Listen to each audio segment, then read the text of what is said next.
So we had a true underdog story there in the last episode where the Celts took back land from England. Now, don't get me wrong, Elizabeth still has a lot of power in the southern British Isles as well as in the New World, but it was still nice to see a country that was losing a lot of land make a slight comeback. And also in the last video, I missed out on the Spanish annexing the Portuguese. So I was wondering why Iberia looks so clean in the last one. I was like, wait a second, isn't something gone? Yeah, Portugal is gone. So Portugal got this one province annexed, as well as Spain just grabbed a whole bunch of new land in Western Africa. But they're going to be facing a foe very soon. Now, how does Songhai feel? Ooh, it's not good.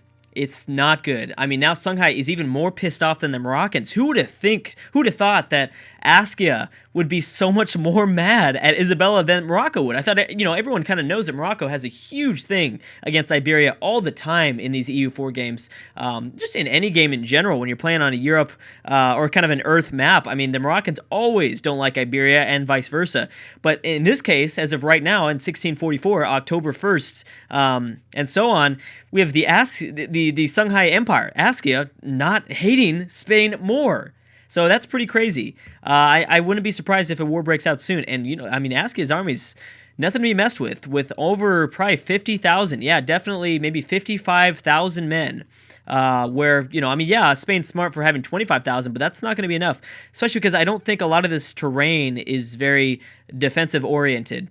Not too much. It's a lot of savanna. I mean, they'd get completely wiped. That's one thing. You want to make sure you have all the control in the Sahara Desert or just like around that region. In open terrain, if you don't have the numbers on your side, you're going to get absolutely wiped in these desert areas, like in kind of like the Sahara Desert region as well as the Arabian Peninsula. There are certain regions where it's just all open terrain and it's all about the numbers, baby. Nothing's going to save you. Now, in Europe, there's, all sorts of different scenarios. You can hide in these mountains, you can hide in the Alps and be okay. But yeah, like I said, open terrain, it's just rough. It's so hard to survive out there when you don't have the numbers. So Spain, Mexico looking better and better. What's going on with my current wars? All right, so we've got one. We have England declare, oh my goodness, no way. England, Brazil, finally. And who else did this? Knew the English is backing them up. So we're seeing two English colonies trying to grab independence. No way. I was not expecting this. Both knew the English and Brazil. Do you guys know what this means? This means that we might see a cameo appearance from both the USA and Brazil, both Civ 5 nations, at the same time. No way. Oh my goodness. And this is plausible. This is definitely plausible. I mean, Sweden's not going to help out that much. As long as Knew the English is able to take on the England, Louisiana, then I think they're going to be okay. Now, let's check navies. How is Elizabeth's navy doing? Where are the English in terms of their navy? Here they are.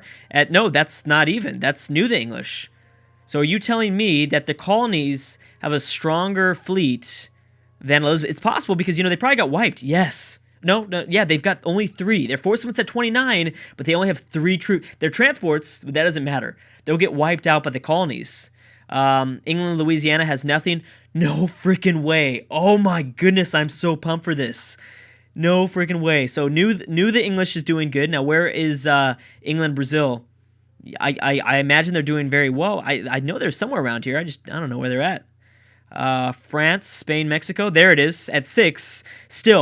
Still, no, this is going to be crazy. No freaking way.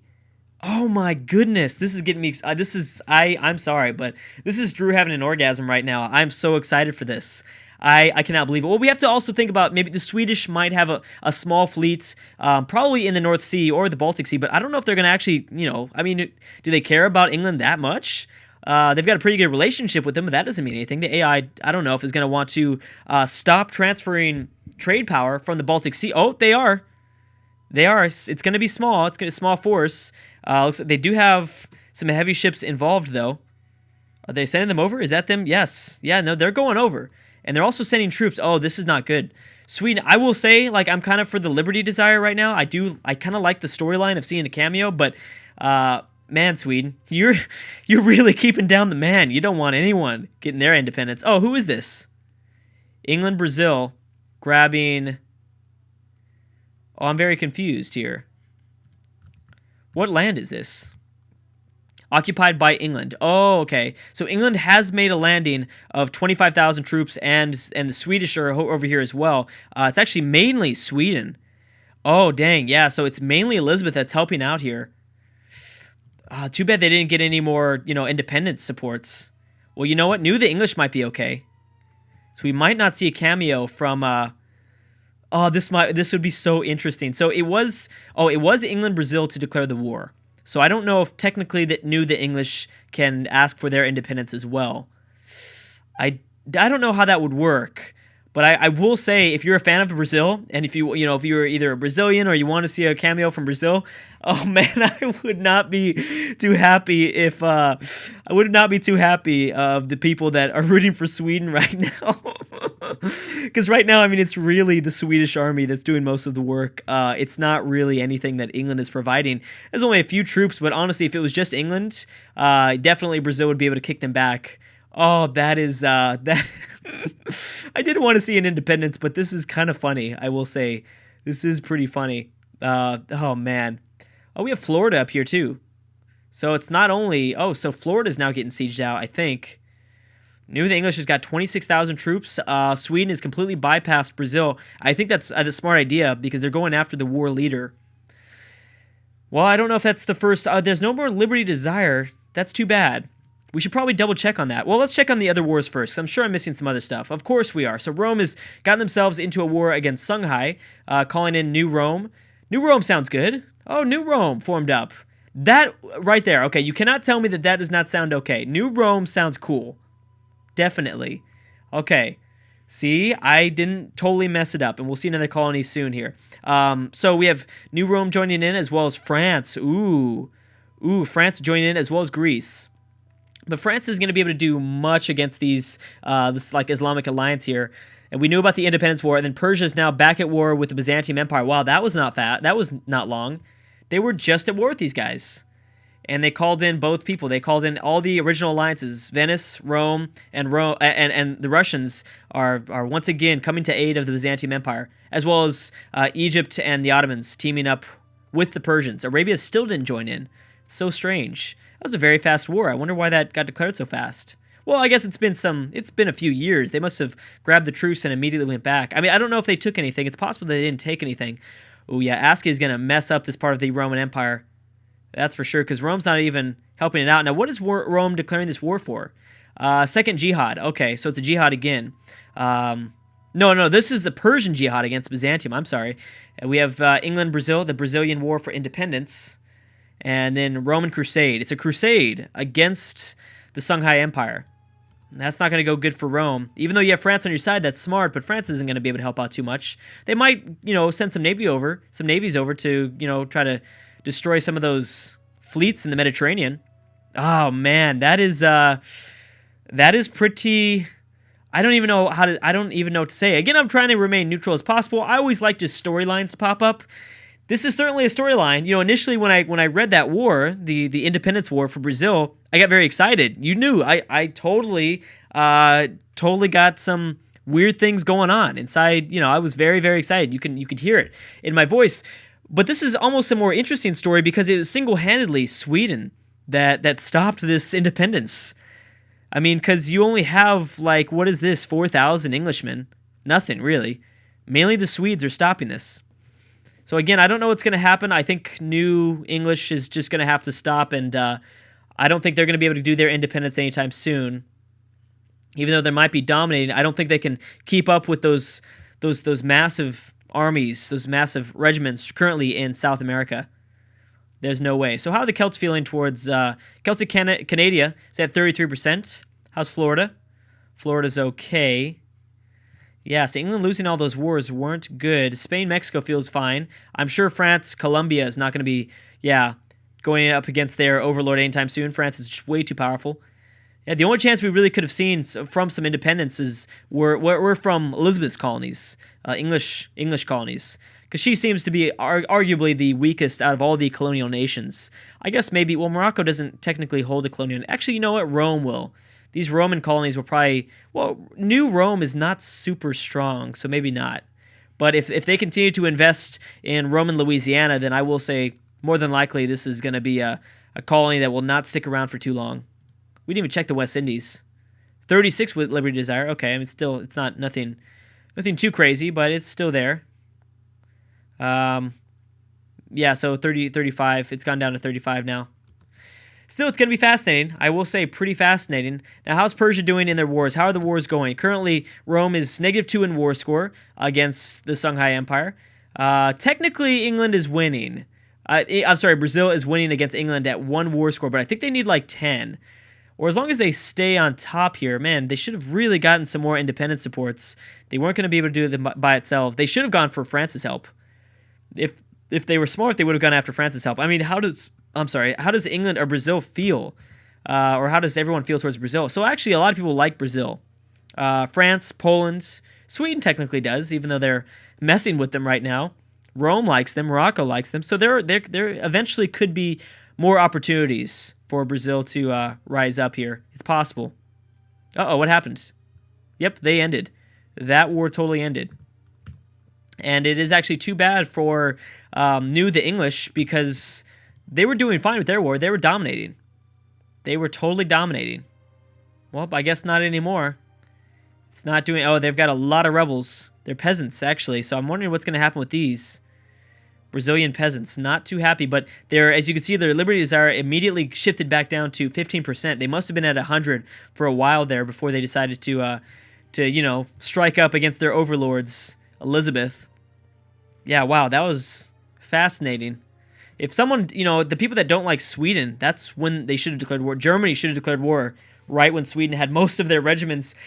Germany could have been like the lifesaver of Brazil, interestingly enough. Okay, what's going on now? So we have another war going on between Poland and the Byzantium Empire. Oh no. Sweden and Germany, as well as Riga, yeah, I mean, those are all significant. Oh, this is bad. This is really, really, really bad for Theodora. I almost called her Dido again. Dang, Poland. Oh my goodness. Poland. I thought this war was for Byzantium. It's not for Russia. You're just going straight up into Russian territory. Do you have claims? Oh my goodness. Poland has claims on Russian lands. Oh, Poland's scary. That Poland army is scary, though. Dang. Wow. Oh, wow. That's, I wasn't expecting this. I didn't even realize that Poland and Byzantium didn't like each other. Clearly they don't, though. Poland's pulling out their alliances from Riga, Sweden, and Germany. Dang, fascinating war that's happening currently. Who is this? Is this Byzantium sieging? Yeah, it's Persia. It's Persia, I'm sorry. And I think the Ottomans are helping, though. I'm sure the Ottomans are helping with a lot of the Persian sieges of southern Russia. But then, now you got to worry about the Polish army. Egypt is over here as well, helping out the Persians. Dang. Russia. This is... Who would have thought that Catherine was going to get blocked off like this? I had no idea. I had absolutely no idea. We got to kind of keep an eye out on what Persia takes. Again, technically, the Byzantium Empire still has land to make it out towards the eastern part of this empire. I imagine that more than likely some of this stuff is going to get cut off, though. It's got to get cut off. I mean, it's like kind of one sliver of land that Theodora controls currently. Persia, that will be interesting to watch. And you know what? Russia's pieced out. They just pieced out. Did the Ottomans take anything? The Ottomans have a lot of claims, but they didn't take anything. So Russia got lucky here, but they probably won't get so lucky against Poland. And are they separate? Yeah, they do. They've got a big enough army for like half of the Polish units to go after. Well, Germany's helping them out a lot too. Yeah, Germany's helping them out. The Egyptians are probably going to go back home. So half the Polish army is attacking the Russians, as well as the other half are attacking the Theodora. It is approaching wintertime, though. You're going to lose a lot of attrition. So anyone that doesn't like Poland, like Austria, this could be a good opportunity. Wait a second, who's Austria at war with? This is another war that just popped up right now. Austria is at war with Venice. Weird war, especially because you only called in the Greeks, whereas Venice called in Spain and the Netherlands. Whoa, interesting choice there. Persia's going to peace out soon at 39 war score. That's pretty good for them. Poland, yeah, we'll watch out for that. Technically, Rome is winning their war. Why is that? Now, I don't know exactly the terms for a Roman crusade and what they exactly have to do. I know that there's a lot of Roman territory that's being sieged out here. Dang! Those are Roman peasants spawning up. Eliminating control over Songhai, which is actually probably providing Rome a little bit more war score. They're going to have to deal with this at some point. Are they in a peasants' war? They might be. Oh, this is why the Romans are doing so good. Because they had grabbed, actually, the capital of Carthage, Tunis. Whoa. But I don't know where that Roman army remains. The Greeks are over this way. Oh, is Rome going after Morocco? I don't know, but they're probably suffering from a lot of attrition. Dang. Florence is trying to make their way back home. Yeah, those peasants actually helped out Rome significantly. We'll have to see exactly what happens to Austria. Not a smart choice. If Austria would have waited a little bit longer, especially after a few winters being in Russian territory, they would have suffered from a lot of attrition. They would have lost a lot of manpower. And, I mean, you know, it wouldn't have been able, I don't think, it still wouldn't have been enough. But who knows? I mean, maybe the Austrians and the Greeks, you get a little bit lucky. Maybe Poland focuses too heavily on the Russian front, and they grab a few provinces real quick, and they peace out. I don't think the AI is that smart, or maybe the Austrians just kind of bit themselves in the foot here, or shot themselves in the foot, and didn't wait too long. They didn't wait long enough, I guess, and decided to declare war on Venice first. Not the smartest choice. I mean, Austria's got to do something. I give them credit for trying. I mean, there's really not too many other nations they can try against. Venice is probably the best bet. Actually, you know what? Knowing their alliance with the Greeks would be smart for Austria, and just trying their best to fight Alexander. But, you know, then you're talking about Austria having no allies whatsoever. So, probably not the best situation in the world. Brazil should keep their liberty desire pretty low for a little bit because, well, I mean, Elizabeth's doing a lot better now. She's doing a lot better. Who are the Celts allied to? The Celts are allied to Spain, and of course they have their colonies, but Spain is not enough. Who is England allied to? Sweden and the Netherlands. Those are significantly more powerful, especially Sweden, continuing to get stronger and stronger. I swear, there are starting to be, there are major nations that are popping up all throughout this world, and I just don't know who's going to be best. We've got Poland, who's very strong, France, Sweden, all very strong. We talked about the opportunity that Persia has of maybe becoming very powerful one day. Ooh, did they take anything away from... Yes, they did, I believe. They took away a little bit. Actually, you know what? Did they? Yeah, the Ottomans took away some land. I don't know if Persia took that much away. Persia took a little bit away, but so did the Ottomans. Interesting choice there. Smart. Surprisingly enough, it was the Ottomans, in fact, that decided to cut off the Byzantium Empire. I'm wondering how this side is going to do now, because it's going to be completely, you know, they're not going to be able to at all reinforce this side of the eastern Byzantium Empire. Do you know what I mean? Because there's no way they're going to get open borders or military access through the Ottomans. Absolutely no way. From Persia or the Ottomans, they don't like Theodora. So you're talking about possibly way more wars declaring for this side of their empire, and they have absolutely no troops to defend it. Well, we might see a massive falling out from Theodora. It could be big here. Poland's doing great against the Russians, not so good against Byzantium. Weird choice to kind of push forward against the Russian front instead of just heading down south towards the Balkans. Probably a lot easier. Oh, they pieced out Russia. Oh, did they piece out in general? Yes, they did. They did just peace out in general. Oh, they just allied to the Persians. Whoa! Weird alliance there. Why is that? How do they even like each other? That's way too scary. Poland and the Persians teaming up? Oh, man. Oh, man, oh, man. So it looks like Byzantium's lost 2 more of their provinces in the Balkans, as well as we had Russia lose, I think, 1 or 2. Just one. So Catherine's doing okay. She got very lucky. She was getting messed up from all different sides there. Technically, Denmark just declared a war on Russia by themselves. Wow. Yeah, that was just Denmark by themselves trying to get... I got to give them credit. You know, they're trying. They're definitely trying, but this could possibly give an opportunity to Catherine to maybe vassalize Denmark if they do well enough. Although I'm underestimating the Danish army. They're doing pretty good for themselves as well. How's Ledger doing? Oh man, they're facing so many foes. It sucks. Greece and Austria not doing so well at all. Negative 47 war score with the Venetians. Anyways, guys, thank you so much for watching. This thing is getting exciting because there are some major powers spawning up. Anyways, guys, thank you so much for watching. I love you guys. I haven't said it. I don't say it often, but I really, really do. I really do. So anyways, guys, thank you so much for watching, and I will see you guys next time.